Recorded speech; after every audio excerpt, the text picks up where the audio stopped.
तो हमारे दुश्मन देश पाकिस्तान के लिए कुछ टाइम पहले ऐसा प्रोजेक्ट तैयार किया गया था जिससे कि हमारे देश में हो रहे सारे टेररिस्ट अटैक को जड़ से ही मिटाया जा सके। मतलब कि जो पाकिस्तानी टेररिस्ट जिस हथियार का यूज करते हैं हमारे देश पर अटैक करने के लिए, उन्हीं हथियारों पर यानी कि टेररिज्म की जो मेन सीधा नस है उसे पकड़ने के लिए एक प्रोजेक्ट बनाया गया था और उस प्रोजेक्ट का नाम था प्रोजेक्ट धुरंधर। और हाँ, अगर आप ये समझ रहे हो कि धुरंधर मूवी भी हमारी इंडिया की दूसरी स्पाई मूवीज जैसी है, तो ऐसा बिल्कुल भी नहीं है, क्योंकि इस मूवी में इंडिया वर्सेस पाकिस्तान का जो कॉन्फ्लिक्ट है वो बहुत ही अलग तरीके से दिखाया गया है। और इतना ही नहीं, अगर आप मुंबई के अंडरवर्ल्ड के ऊपर मूवी देख देख कर बोर हो गए हो तो ये वीडियो स्पेशली आप ही के लिए है, क्योंकि इस मूवी में पाकिस्तान के अंडरवर्ल्ड के बारे में बहुत ही डीप में बताया गया है, जो सीधा कनेक्ट होती है हमारे इंडिया वर्सेस पाकिस्तान के कॉन्फ्लिक्ट से और हमारे देश में हो रहे टेररिस्ट अटैक से। और हाँ, क्या है ये धुरंधर प्रोजेक्ट, वो मूवी का बहुत ही बड़ा ट्विस्ट है, तो वीडियो में एंड तक जरूर से बने रहे। और हाँ, ये मूवी रियल और बिल्कुल ही ट्रू इंसिडेंट पर बेस्ड है। तो मूवी की स्टार्टिंग होती है जहां हमें सबसे पहला टेररिज्म दिखाया जाता है दिसंबर 1990 में,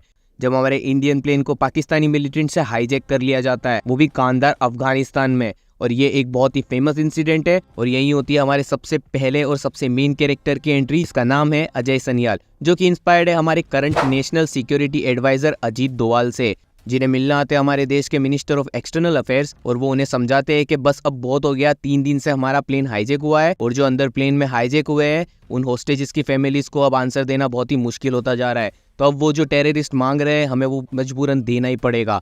तो हमारा अजय सनियाल उन्हें समझाने की कोशिश करता है कि हम कैसे उन 3 इतने बड़े टेररिस्ट को छोड़ दे। और आपके क्लैरिफिकेशन के लिए मैं बता दूं कि उन हाईजैकर्स की जो डिमांड थी वो 3 टेररिस्ट को छोड़ने की थी। उनमें से पहला था मौलाना मसूद अजहर, जो एक प्रमुख इस्लामी मौलवी और आतंकवादी संगठन जैश ए मोहम्मद का स्थापक था। और दूसरा था अहमद उमर सैयद शेख, जो कि एक ब्रिटिश सिटीजन था और कश्मीर में पश्चिमी जो टूरिस्ट किडनैप होते थे उनके आरोप में जेल में गया था। और आखिरी में सबसे अहम मुश्ताक अहमद जरगर, एक कश्मीरी आतंकवादी जो अल उमर मुजाहिदीन का मुख्य कमांडर है। लेकिन मजबूरन फिर हमारे अजय सनियाल अंदर प्लेन में जाकर के उन टेररिस्ट को समझाने की कोशिश करते हैं कि हम कल तक उन तीनों कैदियों को छोड़ देंगे, जिसके बदले तुम्हें हमें कल तक इस प्लेन को सही सलामत वापस इंडिया पहुंचा कर देना होगा। और वो जब प्लेन के सारे होस्टेजेस को भारत माता की चेंट करने को बोलते हैं तो वो होस्टेजेस वो भी नहीं कर पाते, इतना उन टेररिस्टों ने उनको डरा कर रखा हुआ था।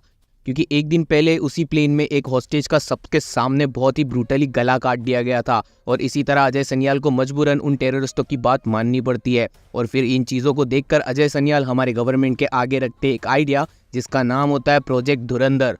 लेकिन उस प्रोजेक्ट को अपर अथॉरिटीज रिजेक्ट कर देती है। फिर टाइमलाइन जंप होता है और हम पहुंचते हैं 2001 के दिसंबर 13 में, जब हमारी इंडियन पार्लियामेंट में टेररिस्ट अटैक हुआ था। और लिटरली उस टेररिस्ट अटैक की हमें यहाँ असली फुटेजेस भी दिखाई जाती है, जिससे लिटरली फियर फील होता है। अब वैसे तो ये टेररिस्ट अटैक फेल जाता है क्योंकि उन टेररिस्ट का प्लान कुछ बहुत ही बड़ा करने का था, लेकिन वो अंदर पार्लियामेंट तक पहुंच ही नहीं पाते और भारी मारे जाते हैं। लेकिन हाँ, दूसरी ओर हमारे पार्लियामेंट के जो सिक्योरिटी गार्ड्स थे उनमें से कुछ लोग ब्रूटली मारे जाते हैं। और वहाँ भी पहुंचते हैं हमारे अजय सनियाल और वो मंजर देख करके उनसे कंट्रोल नहीं होता और फिर वो हमारी इंडियन अथॉरिटीज से प्रोजेक्ट धुरंधर की परमिशन आखिरकार ले ही लेते हैं। और फिर एंट्री होती है हमारे मेन हीरो की 2004 में, जो कि पाकिस्तान अफगानिस्तान बॉर्डर से एंटर कर रहा होता है पाकिस्तान में। और वहाँ से वो पहुँचता है कराची के लियारी टाउन में। और लियारी टाउन हमारी पूरी मूवी के लिए बहुत ही ज़्यादा इंपॉर्टेंट है, जो वहाँ जाकर के मिलता है हमारे एक्सपीरियंस इंडियन स्पाई से, जिन्हें हम पूरे वीडियो के लिए नाम देते हैं चाचा। जहाँ वो दूध सोडा पी करके उनसे काम मांगता है उनकी दुकान में। वो हमजा को इग्नोर करते हैं, लेकिन हमजा वहाँ से जाता नहीं और रात में कुछ गुंडे उसे आकर के पीटने लगते हैं। लेकिन हमजा वहाँ पर कुछ भी कर नहीं सकता था, क्योंकि अगर वो कुछ भी करता तो वो पुलिस की नज़रों में आ जाता। वो इस वजह से चुपचाप मार खाता है। फिर वो जो बदमाश गुंडा था उसे नीचे लेटा करके उसका पैजामा खोलकर उसके साथ ज़बरदस्ती सेक्स करने जा रहा था कि तभी वहाँ पर पुलिस आ जाती है और वो गुंडे वहाँ से भाग जाते हैं। फिर दूसरे दिन सुबह में वो चाचा हमजा को उठा करके कुछ खाना देते और वो उसे अपने साथ काम पर रख लेते हैं और उसे काम सिखाना स्टार्ट कर देते हैं। और अब हमजा को वहाँ पर काम करते करते हुए 1 से 1.5 साल बीत चुका है। फिर एक दिन वो दोनों एक चाय की दुकान पर बात कर रहे होते हैं। वहाँ हमजा को ये सब समझाया जाता है कि यहाँ यानी कि लियारी टाउन में अंडरवर्ल्ड के बारे में, कि यहाँ पर मेन 2 गैंग्स है, एक पठान गैंग और एक बलोच गैंग। और बलोच गैंग के भी 2 हिस्से हैं, जिसमें से एक बाबू दकेत का और दूसरा उसका बेटा रहमान दकेत का। और रहमान दकेत बाबू दकेत की नाजायज औलाद है। और जिस दिन ये बात रहमान दकेत को पता लगी थी बचपन में, उसने उसी दिन जाकर अपनी माँ को मार दिया था। तो थोड़ा संभल कर रहना। और पठान गैंग का लीडर है अरशद पप्पू। तो रहमान दकेत की गैंग में घुसकर उसका भरोसा जीतना थोड़ा तुम्हें मुश्किल होगा। और होता भी ऐसा ही कुछ है। अगले दिन बाबू दकेत दुकान पर आता है और वो उसे कहता है, क्यों बे बुड्ढे, रहमान की सलवार में घुसकर बड़ी गर्मी ले रहा है। तभी हमारे चाचा उसे कहते हैं कि रहमान जी के यहाँ पर कुछ फंक्शन था, इसीलिए दूध सोडा का ऑर्डर लिया था, अब जाने भी तो क्या ही हो जाएगा। और ये सब देख करके हमारे दूध सोडा वाले चाचा समझ जाते हैं कि अब जल्दी ही काम स्टार्ट करना होगा। और फिर वो बुलाते हैं रात में अपने दूसरे स्पाई को, जो कि बाबू डकैत की गैंग में स्पाई बनकर रह रहा होता है। और वो आकर के इन्फॉर्मेशन देता है कि कल जो वलीमा है रहमान डकैत के यहाँ, वहाँ रहमान डकैत के लड़के पर बाबू डकैत की गैंग अटैक करने वाली है, तो तुम मौका देख करके उसके लड़कों को बचा लेना और ऐसे तुम रहमान डकैत का भरोसा भी जीत सकते हो। लेकिन उस फंक्शन में होता कुछ और ही है। इस फंक्शन में रहमान डकैत के दोनों लड़के तो आए और उन पर अटैक भी होता है, लेकिन रहमान के छोटे बच्चे को बचाने के चक्कर में बड़ा बेटा जिसको हमजा को बचाना था वो मारा जाता है। अब जो कि हमजा को पता ही था कि बड़ा लड़का मर चुका है, फिर भी वो उसे हॉस्पिटल ले जाने की एक्टिंग करने लग जाता है। और वहाँ एंट्री होती है द एपेक्स प्रेडेटर की, यानी कि रहमान डकैत की। और हाँ, for your kind information, Rahman डकैत का कैरेक्टर इंस्पायर्ड है सरदार अब्दुल रहमान बलोच से। और ये कैरेक्टर लियारी टाउन का सबसे बड़ा गुंडा, माफिया, बिग डैडी, आप जो भी बोल सकते हो वो है। लेकिन अब जब वो वहाँ पहुँचता है तो रहमान को पता लगता है कि उसका बड़ा लड़का अब तो नहीं रहा, लेकिन छोटे बेटे को बचाने के लिए उसका राइट हैंड उज़ैर हमजा को कुछ पैसे देने का कहता है। लेकिन हमजा कहता है कि मुझे पैसे नहीं चाहिए, रहमान भाई हमारी कौम के लिए इतना कुछ कर रहे हैं, यानी कि कम्युनिटी के लिए जो कुछ कर रहे हैं वो मेरे लिए बहुत ही बड़ी बात है, वही बहुत कुछ है। और रहमान उसे पूछता है कि आखिरकार मारने वाले कौन लोग थे, तो हमजा बोलता है कि 3 लोग थे जिनके पास उजी थी, AK-47 थी। तो रहमान कहता है तुझे इतना सब कैसे पता गन्स के बारे में। तब हमजा कहता है कि मेरा बड़ा भाई जो था वो आर्मी में था, उसी ने सब कुछ मुझे सिखाया, लेकिन मेरा भाई अब शहीद हो गया है और अब मेरा इस दुनिया में कोई भी नहीं है। और ऐसे करके वो रहमान का दिल और भरोसा जीत ही लेता है। लेकिन फिर वहाँ आती है रहमान की बीवी, जो आते से सीधा रहमान को चमाट रख देती है और कुछ बोले बिना वो सीधा रोने लगती है। फिर वहाँ एंट्री होती है जमील साहब की। और मैं आपको पहले से ही बता दूं कि आप एक बार सांप पर भरोसा कर लेना, अपनी एक्स पर भरोसा कर लेना, लेकिन इस इंसान पर कभी मत करना। और जमील साहब लियारी टाउन की रूलिंग पार्टी के लीडर है, इसलिए वो रहमान डकैत के राइट हैंड उज़ैर को ये समझा कर जाते हैं कि अभी किसी भी तरीके का पंगा मत करना, क्योंकि स्टेट इलेक्शन सर पर है। इलेक्शन बाद तुम्हें जो बदला लेना है वो हम ले लेंगे जरूर। और दूसरे दिन रहमान के बेटे का जनाजा उठाया जाता है। तभी उज़ैर हमजा को समझाता है कि जमील को हमारे रहमान भाई के सपोर्ट की बहुत ही ज़रूरत है, इसलिए वो उनके आगे पीछे घूमता रहता है। और हमारे ओपोजिट जो पार्टी है उनको सपोर्ट सीधा मिलता है पठान गैंग और बापू डकैत से। तो ये वाला इलेक्शन जीतना हमारे लिए बहुत ही ज़्यादा ज़रूरी है, क्योंकि लियारी टाउन जिसके हाथ में है तो समझो कि कराची उसी के हाथ में है, और जिसके हाथ में कराची है तो समझो पूरा पाकिस्तान उसी का है। फिर उज़ैर हमजा को लेकर के रहमान के सारे इलीगल कामों के बारे में बताता है, जहाँ सारे हथियार बनते हैं और वो हथियार कहाँ कहाँ इलीगली ट्रांसपोर्ट होते हैं। फिर रहमान का गैंग मेंबर हमजा को उसका घर बताने जाता है, जहाँ वो छत पर सारे इलाके भी बताता है कि ये इलाका पठान गैंग का है, ये इलाका बाबू डकैत का है, और उधर मत जाना, उधर ही SP असलम चौधरी ने हमारे रहमान डकैत को पकड़ा था। तब वो उसे बताता है कि SP असलम चौधरी कौन है। एक शैतान और एक जिन में जबरदस्त सेक्स हुआ। 9 महीने बाद जो पैदा हुआ उसका नाम पड़ा चौधरी असलम। और फिर बहुत से दिन गुजर जाने के बाद रहमान डकैत को अंदर से अच्छा नहीं लग रहा होता है, उसे अंदर ही अंदर अपने बेटे की मौत खाई जा रही थी। तो वो जाकर के एक एक करके सबको पूछता है कि चलो बताओ कि हमें क्या करना चाहिए। तो हर कोई यही आंसर देता है कि भाई अभी तो इलेक्शन सर पर है, जाने दो, बाद में हम बदला ले लेंगे। लेकिन फिर रहमान हमारे हमजा को पूछता है, जिसके आंसर में हमजा उसे कहता है कि बाबू डकैत भी यही सोच रहा होगा कि इलेक्शन की वजह से हम शांत बैठे होंगे, तो हमें अभी अटैक करना चाहिए। अगर हमने अभी अटैक करके बदला ले लिया तो आपकी इज्जत और खौफ और बढ़ जाएगा, फिर तो इलेक्शन जीतना आपका पक्का ही है। और बस फिर क्या, रहमान डकैत अपना बदला लेने के लिए अप्रूवल दे देता है, जहां एक एक करके बाबू डकैत के लोगों को मारा जाता है। एक को मार मार के बांध दिया जाता है और फिर गैस बोतल्स पर आग लगा दी जाती है, और एक को चलती गाड़ी से बांध दिया जाता है और पूरे लियारी में घसीटते हुए घुमाया जाता है। एक को जलती हुई बड़ी सी कढ़ाई में फेंक दिया जाता है, और वही रास्ते में हमजा और उज़ैर को दिखता है एक दूर रिक्शा में बाबू डकैत। तो वो उसका पीछा करने लग जाते हैं और इसके बारे में वो रहमान को भी बताते हैं। और फिर हमजा सीधा रोड क्रॉस करके बाबू डकैत जिस रिक्शा में बैठा हुआ होता है उसे उड़ा देते हैं। फिर वहाँ आता है रहमान डकैत और वो उसे मारने लगता है और वो उसे घसीटने लगता है। बाबू डकैत अपनी जान की भीख मांगने लगता है, कहता है कि मैं तेरा बाप हूँ, मुझे जाने दे। लेकिन मतलब डैम, फिर टाइमलाइन में थोड़ा सा जंप आता है और हम पहुंचते हैं 2007 में, जहाँ लियारी टाउन में ही जमील साहब का पॉलिटिकल कैंपेन चल रहा होता है। और वहाँ पहुंचता है रहमान डकैत, जिससे पब्लिक बिल्कुल ही पागल सी हो जाती है, क्योंकि रहमान डकैत का अब क्रेज लोगों में बहुत ही ज़्यादा बढ़ चुका है। और ये देख करके जमील साहब थोड़े से इनसिक्योर हो जाते हैं, क्योंकि वो एक बलोच था और वो बलोचों का बहुत ही ज़्यादा साथ देने लगा था। अब यहाँ 1 मिनट पॉज लेकर के मैं आपको बता देता हूँ कि उस टाइम से ही पाकिस्तान में इंटरनल वॉर चालू हो गया था बलोचों का, क्योंकि बलोचों को भी अपना खुद का एक मुल्क यानी कि कंट्री चाहिए थी named Balochistan. This is the same situation ठीक हमारे इंडिया जैसे जब खालिस्तानी मूवमेंट हुआ था। और वही एंट्री होती है हमजा के लव इंटरेस्ट की यानी कि यलीना की, जो कि और कोई नहीं बल्कि जमील साहब की बेटी है। और वहीं आते हैं रहमान दकेत से मिलने खनानी ब्रदर्स। अब आपको मैं इनका कॉन्टेक्स्ट दूं तो खनानी ब्रदर्स बहुत ही बड़े बिजनेसमैन हैं जो बड़े बड़े इलीगल धंधे करते हैं, जैसे कि फॉरेक्स, हवाला, फर्जी स्टैम्प्स यानी कि फर्जी नोटें बनाना, और इस वजह से वो लोग करोड़ में मंथली अर्निंग करते हैं। लेकिन यहाँ खनानी ब्रदर्स रहमान के दिमाग में एक अजीब सा थॉट डालकर जाते हैं कि जब तुम्हारी इतनी पब्लिक में डिमांड है तो तुम खुद ही पॉलिटिक्स में क्यों नहीं उतर जाते, हम दोनों मिलकर के अच्छे से बिजनेस करेंगे, दोनों को ही फायदा होगा। रही बात पॉलिटिकल फंड्स की तो वो तुम्हें मैं दे दूंगा। लेकिन उन दोनों की बात को आकर के जमील साहब इंटरप्ट कर देते हैं और खनानी ब्रदर्स के जाने के बाद रहमान यही सेम बात जमील साहब के आगे रखता है और कहता है कि अरे आप ही की पार्टी में मैं रहूंगा, अपनी अलग पार्टी में बिल्कुल भी नहीं बनाऊंगा, जिस पर मजबूरन जमील साहब को हंस करके हाँ बोलना पड़ता है। फिर जमील साहब वहां से अपनी कार के पास जाकर के अपनी बेटी का फोन फेंक देते हैं, क्योंकि वो फोन देखते देखते अपनी माँ से बदतमीजी कर रही थी, और वो लोग फिर वहां से चले जाते हैं। लेकिन वो फोन हमजा जाकर के उठा लेता है। फिर उसी रात हमें पता लगता है कि खनानी ब्रदर्स के हाथों में हमारी हिंदुस्तानी नोट्स का फेक स्टैम्प्स हाथ लग गया है, जिससे कि वो लोग हिंदुस्तानी नोट्स प्रिंट करके उसे इंडिया के यूपी में बेच देते हैं और करोड़ों में कमाते हैं। और वहाँ हमजा रहमत दकेत को ये एडवाइस देता है कि अगर पॉलिटिक्स में घुसना है तो इन खनानी ब्रदर्स जैसे लोगों के साथ हमें दोस्ती बनानी होगी। रहमान दकेत हमजा को खुशी से कुछ पैसे और एक नई बाइक देते हैं, जिसे लेकर के वो एक पब के बाहर पहुंच जाता है और इस पब के अंदर हमारे भाई की लव इंटरेस्ट यलीना एंजॉय कर रही होती है। अब हमारे हीरो को तो यहाँ पर एंट्री मिलती नहीं है, तो वो बाहर निकल के यलीना की कार को पंचर करके पुलिस को कॉल कर देता है रेड मरवाने के लिए, जिसकी वजह से मजबूरन यलीना को हमजा के साथ बैठकर जाना पड़ता है। और हमें यहाँ एक पुलिस और हमजा के बीच में car versus bike chess sequence दिखाया जाता है, जो कि अपने बैकग्राउंड म्यूजिक की वजह से शानदार लग रहा था। फिर वो यलीना को अपने घर छोड़ता है और उसे उसका पुराना फोन भी लौटाता है।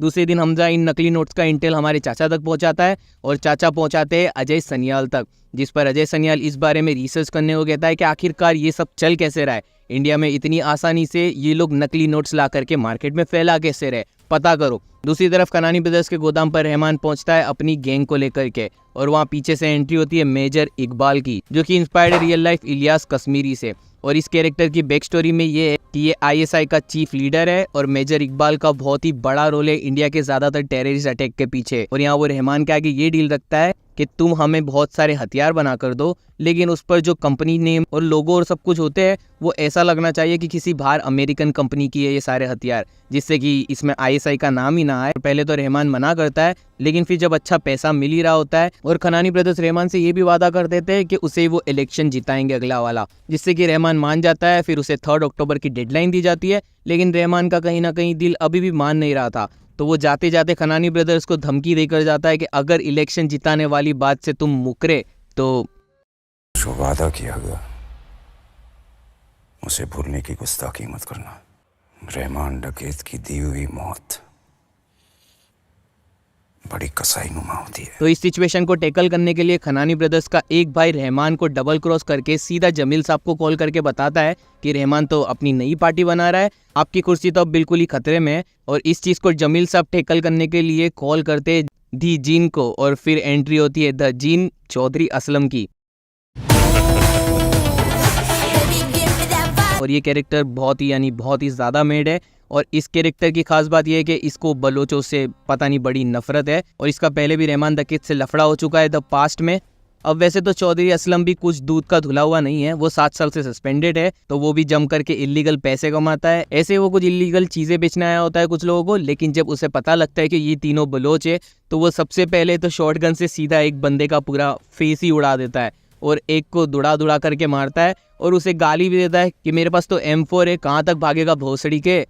मतलब सच में ये गाली दी है, और भी कई सारी दी है, लेकिन मैं फिलहाल इतनी दे पाऊंगा। और फिर वहाँ से जाते टाइम उसे जमील साहब का कॉल आता है और वो उसे अपने घर बुलाते हैं खाने के लिए। दूसरी तरफ ये हथियारों की डीलिंग का मैसेज हमारे तुरंत इंडियन इंटेलिजेंस कमेटी में पहुंचता है, और फिर वो इस चीज़ को तुरंत डिकोड करने लग जाते हैं कि आखिर ये लोग करना क्या चाहते हैं 3 अक्टूबर को। और फिर उन्हें इंटेल मिलता है कि शायद गुजरात में कुछ होने वाला है, लेकिन मैं आपको बता दूं कि इंटेलिजेंस जो कमेटी वाले हैं वो सही से गैस नहीं कर पाते, और वो आगे जाकर के गलत निकलने वाले हैं, और ये इनको पता नहीं कि वो इनकी कितनी बड़ी गलती होने वाली है, क्योंकि आगे जो होने वाला है वो उन्होंने कभी सपनों में भी नहीं सोचा था। दूसरी तरफ रहमान पहुंचता है बलोच फोर्स में अपने हथियारों का इंतजाम करने के लिए, और यहाँ करके वहाँ के जो हेड है उनको वो कुछ पैसे देता है और थोड़े बहुत अपने बलोच कौम के लिए वो कुछ काम करने को वादा करता है, जिससे कि वो जो हेड था वो खुशी खुशी मान जाता है उन हथियारों का बंदोबस्त करने के लिए 3 अक्टूबर तक। फिर 3 अक्टूबर का दिन आता है और वहाँ पर हमारे सारे हथियार दिखने मिलते हैं, जिसकी टेस्टिंग हमजा और उज़ैर खुद अपने हाथों से करते हैं। और वहाँ रहमान बड़ा ही खुश हो रहा था, लेकिन ये खुशी ज़्यादा देर टिकने नहीं वाली थी, क्योंकि दूसरी तरफ उसी की कबर खोदने का इंतजाम जमील साहब कर रहे थे, वो भी चौधरी असलम के हाथों। अब जमील साहब वापस से असलम को ज्वाइनिंग लेटर देते हैं, लेकिन असलम की कुछ शर्तें होती है कि उसके लिए एक अलग लियारी टास्क फोर्स बनाया जाए और इसका हेडक्वार्टर्स भी किसी को पता नहीं हो, और उस टास्क फोर्स में जितने भी लोग हैं उनको बहुत ही ज़्यादा अच्छा पैसा दिया जाए ताकि वो आगे जाकर के करप्ट ना हो पाए। और इतना ही नहीं, उसके काम में कोई भी टांग ना अड़ा पाए, इनफैक्ट जमील साहब भी नहीं। और इन सारी चीज़ों का अप्रूवल असलम को मिल ही जाता है आखिरकार। फिर ईद का दिन होता है, वहाँ रहमान के घर जमील साहब अपनी फैमिली को लेकर आए होते, और जहाँ फिर हमारा हमजा भटक जाता है और वहीं रहमान जमील साहब से पूछता है कि असलम वापस से यहाँ पर क्यों आ गया है, जिस पर जमील साहब आंसर कहते हैं, कौन असलम? आतिफ असलम? मतलब हाँ, डैडी जोक्स। जिस पर जमील साहब उसे कहते हैं कि तू टेंशन मत ले, ऊपर से मुझे जो प्रेशर आ रहा है अब उसका मैं क्या ही कर सकता हूँ, उसे मैं कब तक ही कंट्रोल कर पाता, कुछ भी होगा तो मैं हूँ, कराची तो अपना ही है। और वापस से वहाँ पर हमजा यलीना से मिलता है, थोड़ी और क्लोजनेस आती है दोनों के बीच में। दूसरे दिन वो उसे चाचा से भी मिलाने जाता है और वहाँ पर उसे पता लगता है कि यलीना के घर पर असलम बार बार आता ही रहता है, जिस पर हमजा उसे कहता है कि मुझे इस आदमी से खतरा है, ये जब भी तुम्हारे घर आए मुझे ज़रूर से बताना। दूसरी जगह अजय सनियाल को ये पता लगता है कि पुरानी नोट्स में छोटे से बदलाव की वजह से जो हमने पुराने स्टैम्प्स फेंक दिए थे, और उन पुराने स्टैम्प्स को एक एमपी का मिनिस्टर दुबई ले जाकर के लखानी ब्रदर्स को करोड़ में वो स्टैम्प्स बेच कर आया है। इस वजह से वो लोग ऐसी फेक नोट्स छाप करके इंडिया की मार्केट में उसे फैला रहे। लेकिन अजय सनियाल समझ जाता है कि वो लोग अभी इनका कुछ भी नहीं बिगाड़ सकते, अभी बात दबा कर रखो, जब इसका सॉल्यूशन निकलेगा तब उनको दबोचेंगे। दूसरी तरफ आज रहमान के डिलीवरी वाला दिन था, लेकिन तभी अचानक से रहमान के छोटे बेटे की तबीयत खराब हो जाती है और रहमान उज़ैर और हमजा को कहता है कि तुम लोग डिलीवरी करने जाओ, सही से हिसाब लाना, मैं बच्चे को लेकर जा रहा हूँ। और बस इतना ही कहकर रहमान वहाँ से निकल जाता है। फिर वो लोग मिलकर के सारे हथियार की डिलीवरी करने जाते हैं और वहाँ पर हमें कुछ नौजवान बच्चे दिखाए जाते हैं और मेजर इकबाल उन्हें ये सारी बंदूकें थाम देता है और उन बच्चों का जो लीडर होता है उसे खुद अपने हाथों से हमजा AK-47 पकड़ाता है। दूसरी तरफ रहमान के साथ वही होता है जिसका डर था। बीच ब्रिज पर SP असलम अपनी लियारी टास्क फोर्स के साथ रहमान पर अटैक कर देता है और सीधा फायरिंग स्टार्ट कर देता है। तो फिर मजबूरन रहमान को कोई रास्ता नहीं दिखता और वो अपने आदमियों से कहता है कि तुम यहाँ से भागो और उज़ैर को इस चीज़ के बारे में इन्फॉर्म करो, और अपने बीमार बच्चे और बीवी के लिए वो खुद को सरेंडर करवा लेता है। दूसरी तरफ माल की डिलीवरी दे देने के बाद हमजा मेजर इकबाल से पूछता है कि क्या कल निकल रहे सारे लोग अटैक करने इंडिया में, जिस पर मेजर इकबाल कहता है कि नहीं, असल में इंडिया को पहले से ही पता लग गया इस बारे में कि हम ऐसा कुछ करने वाले। तो बड़े साहब ने बोला कि अभी अटैक रोक दो। अब यहाँ पर आपको मैं रोक करके बताऊं, बड़े साहब जो है वो उनका मैं आगे बड़ा सा खुलासा करूंगा कि वो कौन है। वापिस से हम वीडियो में आते हैं और मेजर इकबाल उसे कहता है कि अटैक हम कुछ टाइम बात करेंगे, क्योंकि इंडिया के किसी एजेंट ने हमारी बातें वहाँ तक पहुँचा दी। और मज़े की बात तो ये है कि हमने उस एजेंट को भी ढूंढ लिया है, क्या तुम उस एजेंट को देखना चाहोगे? और यहाँ पड़ता है मूवी का द ग्रैंड इंटरवल। लेकिन इंटरवल के बाद रिवील होता है कि मेजर इकबाल ने वो जो तीसरा स्पाई था उसे पकड़ लिया है और उसे टॉर्चर किया जा रहा है और उसकी पूरी बॉडी में छोटे छोटे छेद किए गए हैं। I mean dam. और मेजर इकबाल उसे सवाल भी करता है, लेकिन वो एजेंट कुछ नहीं बताता, तो वो उसे टॉर्चर कर करके मार देता है।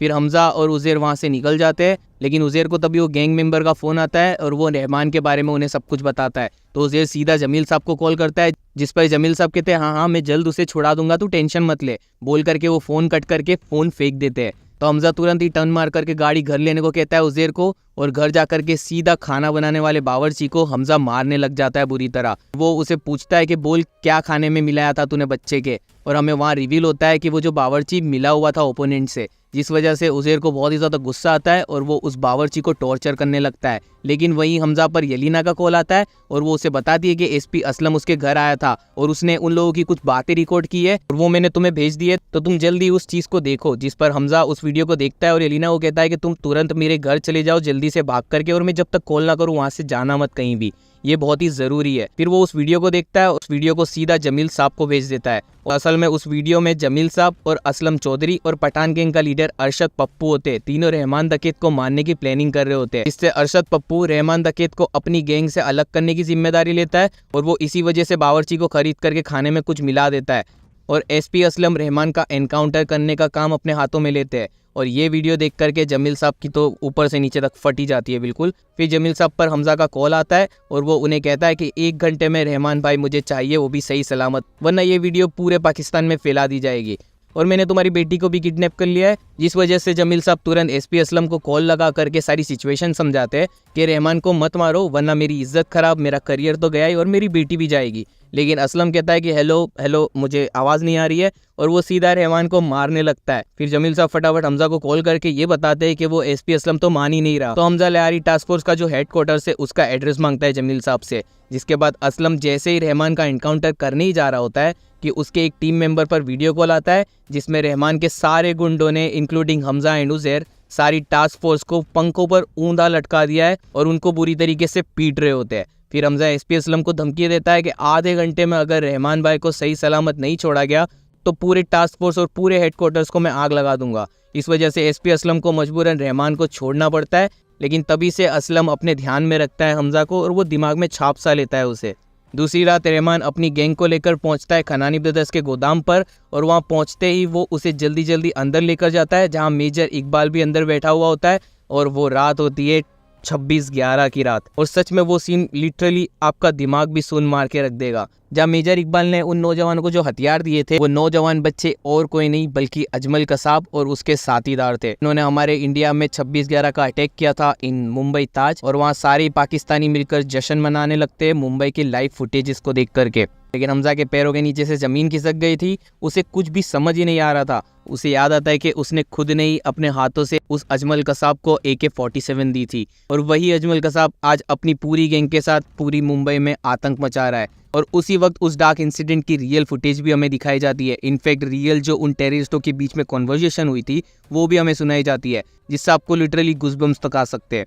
और सारे पाकिस्तानी वहाँ पर चैंट करते नारे तकबीर अल्लाहु अकबर की, जिससे मजबूरन हमजा को भी वो चैंट करना पड़ता है। लेकिन अंदर से उसकी आत्मा बिल्कुल भी दहल गई थी। फिर हमजा सीधा पहुंचता है चाचा के पास कि हमने तो सारी खबर पहले ही पहुंचा दी थी, फिर ये सब कैसे हो गया। फिर हमजा ठानता है कि अब वो खुद ही इन सबको मारेगा। लेकिन चाचा उसे समझाते हैं कि अगर ऐसा कुछ भी किया तो तुम पकड़े जा सकते हो और तुम एक इंडियन एसेट हो जो कि बाहर मुल्क में, अगर तुम बाहर पकड़े गए तो इंटरनेशनली बहुत ही ज़्यादा बदनामी होगी हमारी, तो ऐसा कुछ भी मत करना। तो वो थोड़ा सा शांत हो जाता है और टाइमलाइन में हमें थोड़ा सा जम देखने मिलता है। पर हम पहुंचते हैं 2009 में जहाँ रहमान अब किसी और की पार्टी ज्वाइन कर लेता है। ये सब देख उसके सारे दुश्मनों को गुस्सा आने लगता है, एक तरफ जमील साहब को तो दूसरी तरफ अरशद पप्पू को तो एसपी असलम को भी।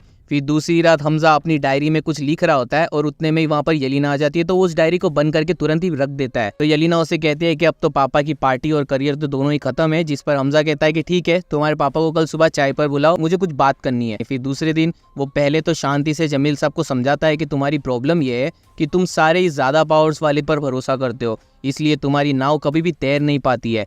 कभी एसपी असलम पर तो कभी रहमान डकैत पर तो कभी अरशद पप्पू पर। ये लोग सब वैसे लोग हैं जो धक्का मार करके कभी भी कमांड हाथों में अपने ले लेते हैं। तो एक काम करो, आप किसी ऐसे को खड़ा करो जो आपका खुद का हो। एक काम करो, मुझे इलेक्शन में अपनी पार्टी से खड़ा करो, मैं तुम्हारे जमाई जैसा ही हूँ, जीते तो आप ही राज करोगे। और थोड़ा बहुत सोचने पर जब जमील को सब कुछ समझ आता है कि बात तो पहले ही हाथ से निकल चुकी है, इसलिए वो मान जाता है इस बात पर। और फिर क्या शादी, नाच गाना, जहाँ एक छोटा सा आइटम सॉन्ग हमें दिखाया जाता है और हमजा और यलीना की शादी में सभी लोग आते हैं इंक्लूडिंग रहमान डकैत, खनानी ब्रदर्स, मेजर इकबाल। और वहाँ वापस से प्लानिंग होने लगती है अपने अगले हथियारों के लोड को लेकर के। अब उज़ैर बहुत ज़्यादा वहाँ पर पिया हुआ होता है तो हमजा खुद उज़ैर की डायरी लेकर के जानबूझकर के गलत दिन बताता है लोड के लिए कि जबकि रहमान फ्री ना हो। असल में वो उसे 9 तारीख बताता है, 9 अगस्त के दिन, लेकिन उस 9 अगस्त को रहमान डकैत को ब्रिज का इनॉग्रेशन के लिए जाना होता है। फिर भी हमजा झूठ बोल करके कहता है कि 9 तारीख को कुछ भी नहीं है, हम उसी दिन हथियार को डिलीवर करेंगे। और बस वहाँ से ही 9 अगस्त को फाइनल कर दिया जाता है मेजर इकबाल की हाजिरी में। और इस बार हमजा कुछ अलग ही प्लान बना लेता है, जहाँ वो रात में डायरी खोलता है अपनी, जहाँ उसने अपने बहुत सारे टारगेट्स के नाम लिखे हुए होते हैं जिनमें सबके नाम होते हैं, लेकिन वो अलग से नाम लिखता है रहमान डकैत का। और फिर वो अपने प्लान को एग्जीक्यूट करने के लिए पहुंचता है वो बलोच फोर्स के लीडर के पास वापस से 9 तारीख के माल को तैयार करने के लिए। और वो उसे कहता है कि कुछ भी काम हो तो मुझे फ़ोन कर देना, क्योंकि रहमान भाई अभी बहुत ज़्यादा बिजी चल रहे हैं पॉलिटिक्स में। उसे ये भी कहता है कि डिलीवरी लेने के लिए उज़ैर आएगा बॉर्डर के पास, जहाँ 9 अगस्त के दिन ब्रिज इनॉग्रेशन चालू हो रहा होता है। और उज़ैर को वहाँ पर बलोच लीडर का कॉल आता है। फिर उज़ैर हमजा से कहता है कि मुझे तो ये बात का पता ही नहीं था। तब हमजा उसे झूठ कह देता है कि तूने ही तो उस दिन नशे में इस तारीख को फाइनल किया था। तो उज़ैर फटाफट से डिलीवरी लेने निकल जाता है और फिर हमजा रहमान को लेकर के निकलता है इनॉग्रेशन खत्म करके। तब वो अचानक से बीच में रास्ता बदल कर वहाँ से सुनसान रास्ते पर गाड़ी लेकर डाल देता है। रास्ते में रहमान को शक भी होता है, लेकिन हमजा कहता है कि आगे ब्रिज पर बहुत ही ज़्यादा ट्रैफिक थी।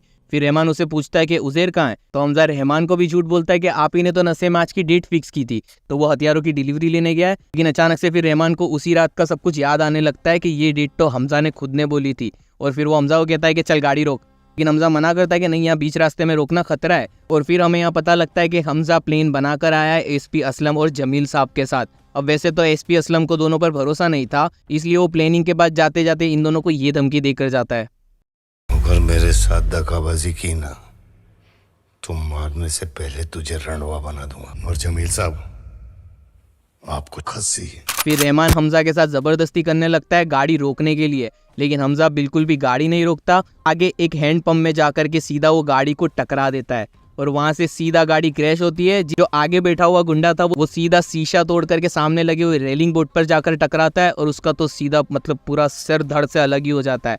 और इस चीज़ का आवाज़ एसपी असलम तक को भी आ जाता है और वो अपनी टास्क फोर्स को लेकर के इंतजार ही कर रहा होता है और वो तुरंत क्विकली रेडी होकर के उनके लिए रवाना हो जाता है। और हमजा वहाँ से फिर भागने की कोशिश करता है, लेकिन इतने में ही पीछे से एक रहमान का आदमी आता है जिसे रहमान हमजा का पीछा करने को कहता है और ऐसे हमजा और वो दोनों की फाइट बीच जंगल में स्टार्ट हो जाती है। दूसरी तरफ असलम आकर के रहमान की कार पर फायरिंग स्टार्ट कर देता है। रहमान अपने आदमी से कहता है कि इन्हें तुम संभालो, मैं भागता हूँ यहाँ से, मुझे यहाँ से जाना जरूरी है। और वो ऐसा कह करके जंगल में भागने लगता है और उसको देख करके असलम भी रहमान के पीछे अंदर जंगल में जाता है और वो जंगल में उन दोनों के बीच भी फाइट स्टार्ट हो जाती है।